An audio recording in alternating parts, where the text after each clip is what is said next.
Assalamualaikum warahmatullahi wabarakatuh. Saya Tiara Pitaloka dari kelas A akan mempresentasikan tentang subjek hukum internasional.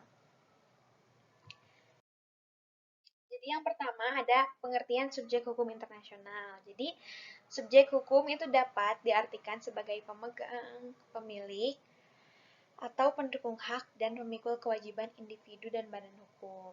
Sedangkan pengertian subjek hukum internasional adalah setiap pemilik, pemegang, atau pendukung hak dan pemikul kewajiban berdasarkan hukum internasional.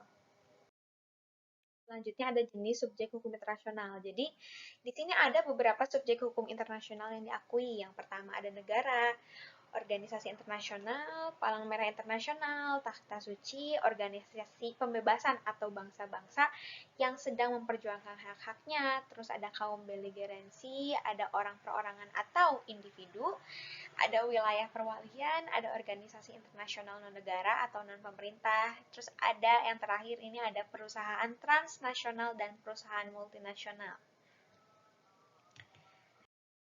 Jadi, yang pertama ada negara. Jadi, negara ini subjek hukum internasional dalam arti klasik atau usianya paling tua dalam subjek hukum internasional.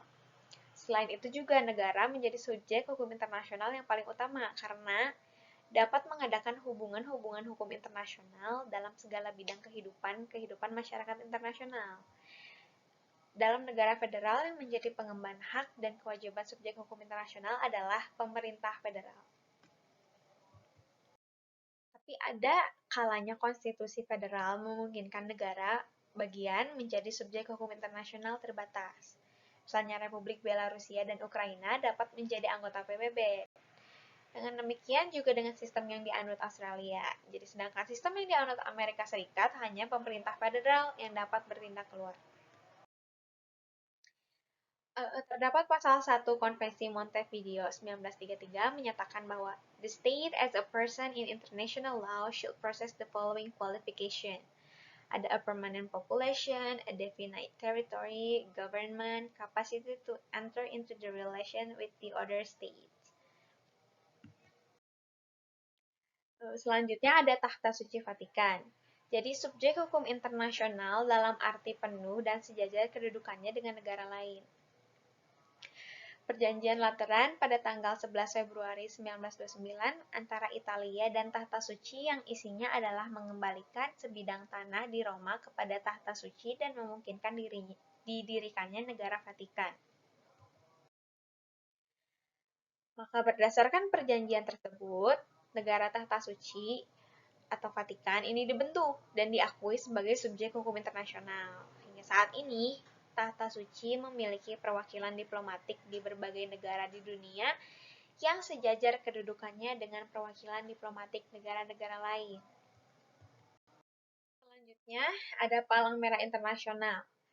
Palang Merah Internasional atau ICRC adalah International Commission of Red Cross. Ini yang ada berkedudukan di Jenewa. Ini mempunyai posisi yang unik dalam sejarah hukum internasional karena merupakan subjek hukum internasional yang terbatas. Mengapa Palang Merah Internasional adalah subjek hukum internasional yang bersifat terbatas dan lahir karena sejarah, yang kemudian kedudukannya diperkuat dalam perjanjian-perjanjian dan konvensi-konvensi Palang Merah. Saat ini, Palang Merah Internasional diakui sebagai organisasi internasional yang memiliki kedudukan sebagai subjek hukum internasional walaupun dalam ruang lingkup yang sangat terbatas. Selanjutnya ada organisasi internasional. Berdirinya organisasi internasional pada hakikatnya didorong oleh keinginan untuk meningkatkan dan melembagakan kerjasama internasional secara permanen dalam rangka mencapai tujuan bersama. Jika suatu organisasi internasional belum mampu menunjukkan kemandiriannya, maka organisasi internasional yang demikian tidak atau belum berkedudukan sebagai subjek hukum internasional. Organisasi internasional baru akan diakui sebagai subjek hukum internasional itu setelah adanya advisory opinion yang diberikan oleh Mahkamah Internasional. Contoh case-nya adalah PBB meminta pendapat hukum dari Mahkamah Internasional terkait masalah terbunuhnya Pangeran Bernadotte dari Swedia yang bertindak sebagai mediator PBB di Israel pada tahun 1948. Jadi, apakah PBB mempunyai kemampuan hukum untuk mengajukan klaim ganti rugi terhadap pemerintah de jure atau de facto yang bertanggung jawab? Jadi, Mahkamah Internasional ini secara tegas menyatakan bahwa organisasi internasional adalah subjek hukum internasional dan mampu mendukung hak-hak dan kewajiban-kewajiban internasional, dan juga bahwa organisasi internasional ini memiliki kapasitas untuk mempertahankan hak-haknya dengan melakukan tuntutan internasional. Jadi, kualifikasi dari suatu organisasi internasional yang sudah memiliki kepribadian hukum internasional menurut Ian Broll adalah the criteria of legal personality in an organization may be summarized as follows. First, a permanent association of states with lawful object and equipped with organs. Second, a distinction in terms of legal powers and purposes between the organization and its member states. 3. The existence of legal power exercisable on the international plane and not solely within the system of one or more states. Selanjutnya ada individu. Jadi, pada awal masa pertumbuhan hukum internasional, individu ini hanya bersifat sebagai subjek hukum nasional. Tapi dalam perkembangannya, hukum internasional ini sudah memberikan hak-hak dan memikulkan kewajiban-kewajiban berdasarkan hukum internasional secara langsung kepada individu. Individu juga dapat dimintakan pertanggungjawaban secara langsung atas tindakan-tindakan yang diduga merupakan pelanggaran atas kaidah-kaidah hukum internasional. Jadi ketika adanya penuntutan penjahat-penjahat perang di hadapan Mahkamah Internasional yang diadakan khusus untuk itu oleh negara-negara sekutu yang menang perang.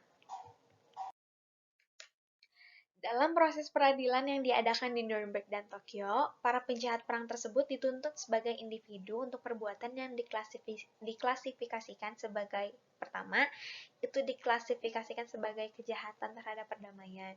Yang kedua itu kejahatan terhadap kemanusiaan. Yang ketiga ini pelanggaran terhadap hukum perang. Yang keempat ini permufakatan jahat untuk mengadakan perang. Maka dengan adanya peradilan Nuremberg dan Tokyo tersebut, maka seseorang dianggap langsung bertanggung jawab sebagai individu atas kejahatan perang yang dilakukannya. Selanjutnya ada pemberontakan dan pihak dalam sengketa. Jadi dalam hukum perang, pemberontak ini dapat memperoleh kedudukan dan hak sebagai pihak yang bersengketa atau belligerent dalam beberapa keadaan tertentu. Misalnya personalitas internasional pihak-pihak dalam sengketa sepenuhnya tergantung pada pengakuan.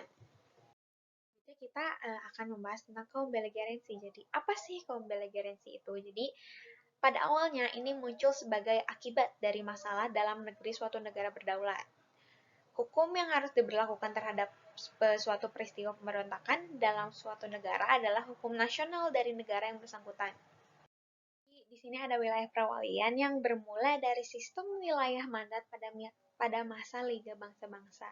Jadi, apa itu wilayah mandat? Jadi, wilayah mandat adalah bekas wilayah dari negara-negara yang kalah Perang Dunia I yang ditempatkan di bawah mandat dari negara yang menang perang.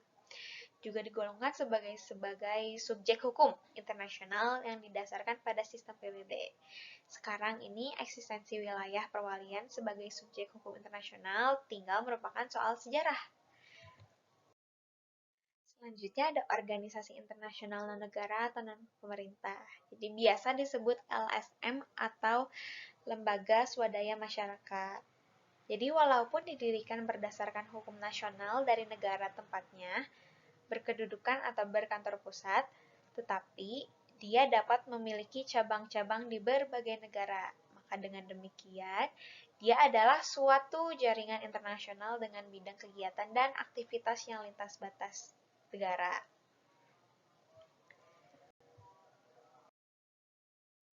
Selanjutnya ada perusahaan transnasional atau multinasional. Nah, yang subjek hukum yang terakhir ini adalah fenomena baru dalam hukum dan hubungan internasional. Mengingat dalam beberapa hal, negara-negara bahkan juga organisasi internasional ini mengadakan hubungan secara langsung dengan perusahaan transnasional atau multinasional yang kemudian jika melakukan suatu hubungan secara langsung maka akan melahirkan atau menyebabkan terjadinya hak-hak dan kewajiban-kewajiban internasional begitu. Jadi sekian materi yang saya sampaikan tentang subjek hukum internasional. Mohon maaf apabila ada kekurangan. Assalamualaikum warahmatullahi wabarakatuh.